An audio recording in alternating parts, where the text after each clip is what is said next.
কলেজের বন্ধুদের সাথেই চললাম কলেজের আর এক বন্ধুর বাড়িতে। আর আজকে বাইরের ওয়েদারটা ছিল খুব সুন্দর, তো আমরা মিষ্টি কিনে নিয়ে এখন যে বেরোতে যাব দোকান থেকে দেখি মুষলধারে বৃষ্টি নেমেছে। তো এই হচ্ছে বিনিতা, আমাদের আরেকটা ফ্রেন্ড, যার জন্য আমাদের আসতে একটু লেট হয়ে গেছে। আর এই হচ্ছে নিবেদিতা, যার বাড়িতে আমরা এসেছি। ম্যাডাম আমাদের ঠান্ডা জুস আর মিষ্টি দিয়ে আপ্যায়ন করলেন। আর এখন আমরা যাচ্ছি একটু চারপাশটা ঘুরে দেখতে। প্রথমে একটু মেলার দিকে গিয়েছিলাম, তারপরে গেলাম একটা মন্দিরে। এই যে আমাদের পাবলিক গুলো সব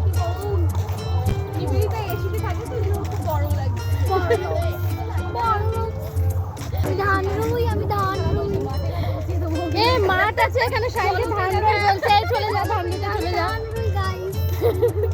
এই যে দূরে একটা সুন্দর মন্দির দেখা যাচ্ছে, আমরা যাচ্ছি এই মন্দিরটাতে। তো মন্দিরটা খুবই সুন্দর, চারিদিকটা পুরো নিরিবিলি আর শান্ত, পরিবেশটাও ভীষণ সুন্দর। আজ রয়েছে ঝাপানের অনুষ্ঠান, সেই জন্য আমাদেরকে ইনভাইট করেছিল আর আমরা সব বন্ধুরা মিলে চলেও এসেছি ওর বাড়িতে। ছিলাম মন্দিরে আর এখন বৃষ্টি শুরু হয়ে গেছে, মন্দির ঘোরা হয়ে গেছে, এখানে বটতলায় এখন দাঁড়িয়ে আছি।